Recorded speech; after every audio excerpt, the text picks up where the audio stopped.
कहानी ईश निंदा और पुण्य का असली अर्थ।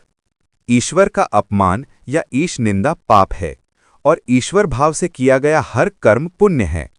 लेकिन समाज में ईश निंदा और पुण्य को लेकर अनेक भ्रांतियां थीं। कभी लोग हल्की सी गलत बात को भी पाप कह देते, कभी छोटी सी भक्ति को भी पुण्य समझ लेते। एक दिन का प्रसंग।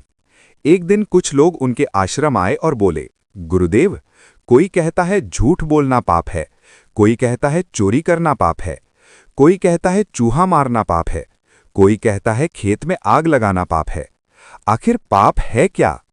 संत मुस्कुराए और बोले, भ्रम फैलाना पाप है, पाप को बढ़ाना सबसे बड़ा पाप है और ईश्वर से दूर करने वाला हर विचार ईश निंदा है। समाज की गलत धारणाएं। कुछ जातियां कहती थी कि वे जन्म से ही पापी हैं। कई लोग कहते थे, दान से पाप कट जाते हैं, तीर्थ में डुबकी लगाने से पाप धुल जाते हैं।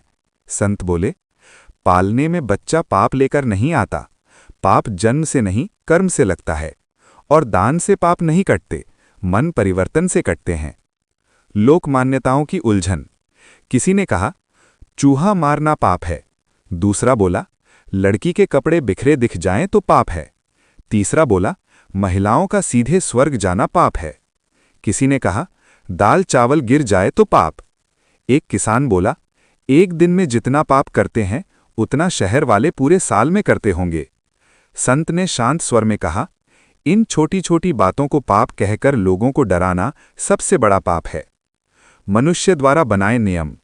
कभी यज्ञ करने वाला पुण्यात्मा कहलाता था, कभी वही कर्म आज प्रदूषण कहकर निंदित हो रहा है। कभी गाय को खिलाने वाला पुण्यवान, आज विज्ञान उसे कैल्शियम सप्लीमेंट बताकर दवा में बदल रहा है। संत बोले, नियम समाज बनाता है, समय बदलते ही नियम भी बदल जाते हैं। इसलिए पाप और पुण्य को केवल नियमों से नहीं मापो। राजनीति और समाज का भ्रम। किसी ने कहा, राजा का विरोध करना पाप है। संत हंसे, जब राजा में देवताओं की शक्ति थी तब विरोध पाप माना जाता था, लेकिन आज सत्ता का मूल्यांकन करना ही जनता का धर्म है। समय के साथ बदलते पाप पुण्य। कभी मच्छर मारना पाप था, आज डॉक्टर की सलाह है। कभी समुद्र यात्रा पाप थी, आज विदेश जाना सफलता है। कभी चश्मा पहनना कमजोरी, आज स्मार्ट चश्मा फैशन। संत बोले, जो बदल जाए वो पाप नहीं, जो मन को अंधकार में ले जाए वही पाप है। जो मनुष्य और समाज को प्रकाश की ओर ले जाए वही पुण्य है। ईश निंदा और पुण्य का वास्तविक अर्थ। अंत में संत आद्यात्मनंद ने कहा, ईश निंदा वो है जो मनुष्य को उसके मूल स्रोत परमात्मा से दूर करे, और पुण्य वो है जो मनुष्य को सत्य, करुणा और आत्मज्ञान के करीब ले जाए। एक परमात्मा की शरण में जाने वाला हर मार्ग, हर क्रिया, हर जाप भजन सब पुण्य है। इस संसार के भोगों, बंधन और वासना सबकी आकांक्षा की ओर ले जाने वाली क्रिया पाप है।